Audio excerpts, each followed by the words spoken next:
ou contra uma determinada dor torácica ser secundária à angina ou não. Algumas dicas adicionais, né? Primeiro, a área normalmente que cobre da dor torácica anginosa é essa daqui, né? Pega a região torácica como um todo, né? Principalmente essa região aqui, né? Precordial, retroesternal, podendo irradiar aqui também para braço esquerdo e podendo pegar a região cervical abaixo do ângulo da mandíbula. Começou a pegar a dor que irradia para a região acima do ângulo da mandíbula, aí você já vai pensar em outras causas. Mesma coisa, se você pegar uma dor torácica, a dor torácica pode estar em epigástrio, em uma certa população pode. Às vezes a gente pega paciente diabético que refere, por exemplo, a dor mais assim, epigástrica, inflamação, com náusea, vômito, opa, será que é infarto? Mas assim, se estiver abaixo de epigastro, isso dificilmente vai ser uma dor de origem anginosa, certo? Então essa região aqui em azul, mais ou menos, que a gente colocou, né? Outra coisa, o relógio aqui para lembrar aquilo que a gente já mencionou, dor que dura segundos, né? Que é, o pessoal aqui no Nordeste chama muito enxunchada, né? Empontada, é aquela dor que dá ali e some. Uma dor que dura várias horas, vários dias, fala contra também. Dor que se irradia para membros inferiores. Então o paciente chega lá e fala, não, tive a dor torácica. Aí geralmente tem um macete, né? Você não deve induzir a resposta, né? Então se você pergunta ao paciente, Dona Maria, a dor corre para o braço esquerdo, você está meio que levando já a pessoa a dizer que sim, né? A pessoa está lá ansiosa, não sabe direito o que é que o médico quer escutar, então sempre coloque um cenário em aberto. Eu sempre coloco assim, Dona Maria, a dor irradia para algum lugar, braço, perna, pescoço, barriga. Aí joga assim, genérico, né? Que aí a pessoa fala, não, doutor, não irradia para canto nenhum, não. Ou não, irradia sim para braço. Qual braço? Esquerdo. Opa, aí é diferente você perguntar, irradia para braço esquerdo? Né? Todo mundo já viu aquele paciente, aquela paciente que a gente chega e começa, né? Você vê paciente poliqueixoso e pergunta, e o cabelo dói?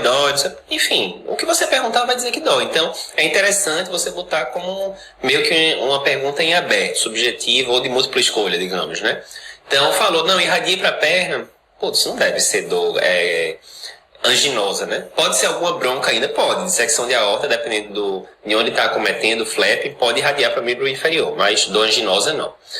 Aí uma dúvida importante, certo? A gente falou na aula passada que entre as características para você dizer se uma dor é típica ou não, tem o fator atenuante. E um dos fatores atenuantes, o principal, é o repouso, né? Parou ali 3, 5, 10 minutos, melhora. E o outro era o uso de nitrato.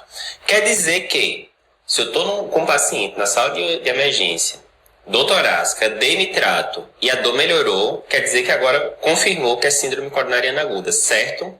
Errado. Então, isso já foi estudado, mais de um trabalho, eu coloquei esse daqui de 2005, certo? Que eles viam o quão preditivo era a melhora de uma dor torácica com o uso de nitrato. E não foi boa. A acurácia não foi boa, certo? Então, vê, para dor torácica crônica, dor crônica, melhora da dor com uso de nitrato aumenta bastante a chance de ser coronariopatia. Crônica, ambulatório, enfermaria e tal.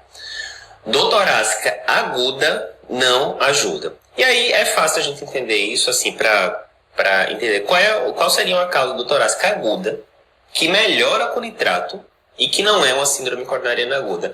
Espasmo esofagino difuso é um clássico. Mas, pô, Eduardo, espasmo esofagino difuso não é uma coisa que a gente vê todo dia. Realmente não é.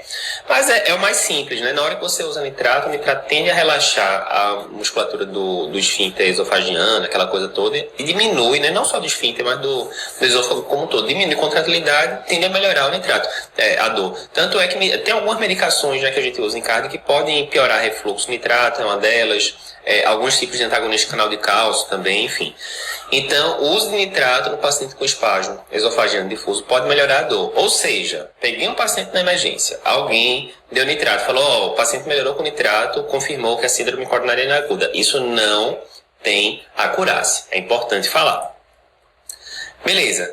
Dor aguda agora, que melhorou com aquela coquetel gastrointestinal. Deu, sei lá, um Buscopan composto com um Lufital, enfim, deu aquelas medicações gastrointestinais, o paciente melhorou. Quer dizer que, beleza, agora eu descartei síndrome coronariana aguda, certo? Não, também está errado. Do mesmo jeito que o nitrato não serve para confirmar, a melhora da medicação com omeprazol, antiácido, enfim, coquetel gastrointestinal que o pessoal chama, não descarta síndrome coronariana aguda. Então, isso também já foi avaliado e a acurácia simplesmente não é boa, certo? Simplesmente não é boa. Ok.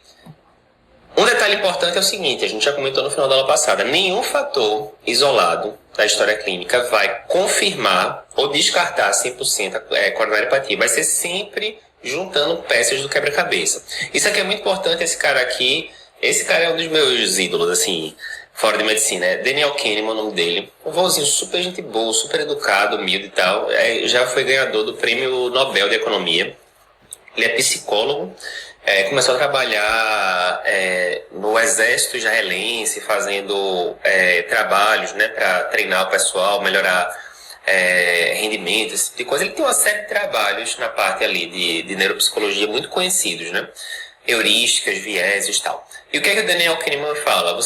Quando você está avaliando alguma coisa, você começa com a taxa base, certo? Exemplo, chegou um paciente com dor torácica para mim, eu não sei nada do paciente, só de olhar para ele, né, a gente tem aquela impressão subjetiva, né? O paciente chegou meio sudoreico, com a mão sobre o tórax, cerrada, sinal de Levine e tal, você já olha assim, subjetivamente você já fala, ó, digamos, vou inventar um número agora, mas tem uma chance razoável desse cara estar com alguma bronca aí. Vamos dizer que eu estou estimando na minha cabeça que ele tem uns 50% de chance de estar tendo uma síndrome coronariana aguda. Impressão minha, posso estar errado, mas é impressão minha.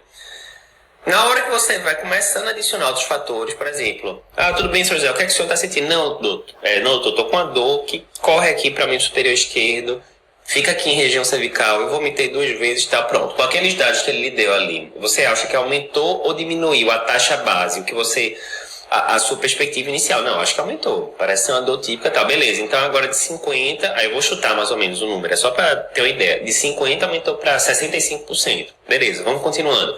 Senhor José, o senhor tem algum problema de saúde? Tem, doutor? Tem pressão alta, diabetes, colesterol, fumo, meu pai morreu com 40 anos de infarto. Esses dados aí, vocês acham que aumenta ou diminui o risco de síndrome coronariana aguda? Aumenta, né? Então, estava em 50, já tinha pulado para 65% pelos dados da dor torácica. Agora que então um bocado de fator de risco, vou aumentar, mais uma vez, estou inventando o número agora, aumentou de 65 para 80. Não, inclusive, eu já tive um infarto 2 anos atrás e a dor que eu estou sentindo agora é idêntica à do outro infarto. Opa, aumenta mais um pouquinho, de 80 para 85. E assim vai. Do mesmo jeito, o contrário. Chega ali um cara de 30 anos na emergência com a dor torácica, eu já vi ele mexendo aqui o ombro, parece que piora a dor e tal. Eu já não estou botando muita fé que isso aí seja síndrome coronariana aguda, não. Vou dar um número aqui da minha cabeça, vou dar 10% de chance ali para essa pessoa ter alguma bronca coronariana. Quando eu vou começar, como é que é a dor? Não, fui ontem para academia, não sei o que, pra lá, e piorou depois disso. Quando eu mexo aqui o braço, agora que diminuiu, a taxa base já não era grande. Agora que ele falou esses detalhes, caiu mais um pouquinho, caiu para 5%. E Mário, o nome do paciente, me diz aí, tem algum fator de risco, alguma coisa? Nada, corro 20 km por dia, não sinto nada, não sei o que. Opa, caiu mais ainda, não tem sintoma nenhum, correu ontem 20 km, não sentiu nada, baixou mais ainda para 2%. Então é isso. Você pega aquela sua probabilidade inicial e vai aumentando ou diminuindo a partir dos dados adicionais que o paciente lhe dá, certo? Não vai ser isso, assim, o paciente disse que a dor irradiou para o membro superior esquerdo. Opa, saiu de 50% para 100% a chance de ser coronariopatia. Não, infelizmente não tem esse fator discriminatório. Para quem nunca leu esse livro, é espetacular, Rápido e Devagar, é dele, né? Ele meio que resume a obra da vida dele ao longo desse livro. Super tranquilo de ler, não é chato de jeito nenhum, é super interessante. Beleza, então é isso. Nenhum fator isolado, ou da história clínica, ou até mesmo do exame físico que a gente vai falar, nenhum deles tem acurácia para descartar 100% coronariopatia, assim como não tem para confirmar 100% que é coronariopatia, certo? Beleza, mas vê, a gente falou que tem aquelas 5 causas, né, principais de dor torácica que podem matar, né, que tem até o mnemônico PEDI, né? Então tá aqui, né, P de pneumotórax, E de embolia pulmonar, D de dissecção, I de infarto e R de rotura de esôfago. Como é que a gente vai pensar nas outras causas? Infarto a gente já falou bastante, nas outras causas. Primeiro, pneumotórax, né, tá aqui um exemplo, uma imagem bem nítida de um pneumotórax à direita. Então muitas vezes o paciente vai referir história de trauma, né, que é o que a gente mais via quando era na graduação, já drenei alguns pneumotórax aí em plantão de trauma. Às vezes o paciente vai falar que tem alguma história pulmonar, de bolha subpulmonar, acompanha com pneu, já teve pneumotórax no passado. Enfim, a história clínica pode ajudar alguma coisa, e o exame físico é muito claro, né? Vai mostrar a simetria, não tem muito mistério. Embolia pulmonar, né? Aqui a gente vê um trombão aqui, né? No ramo esquerdo da artéria pulmonar. Então, a embolia pulmonar tem todo aquele contexto que a gente sabe, né? A gente vai falar depois critério de Wells, aquela coisa toda. Mas fatores de risco, né? Imobilização, cirurgia recente, principalmente ortopédica, história de viagem prolongada, o paciente ficou muito tempo ali sem se mexer. História de câncer, muitas vezes, trombofilia. Então, tem todos esses detalhes, né? Que podem ajudar. E também, o TEP costuma ser, geralmente, aquela dor torácica de início mais súbito. Às vezes, já pode começar já com intensidade grande desde o começo. Muitas vezes, o paciente está dispneico. A gente vai falar mais de TEP depois, na frente. Dissecção de aorta, né? Que a gente vê aqui o flap da dissecção. Então, pela história clínica, o paciente pode referir uma dor súbita, muitas vezes que irradia para dorso. Ele fala que é uma dor enrasgando, que já desde o começo atingiu o pico, né, da intensidade. Exame físico vai ter outros macetes que a gente vai falar depois também, assimetria de pulso, sopro de insuficiência aórtica. Mas enfim, aquela velha história, são peças do quebra-cabeça que você vai somando, né? Rotura de esôfago, né? Botou aqui a abóbora vomitando, que é isso. Geralmente o paciente tem história ou de um procedimento, né, recente,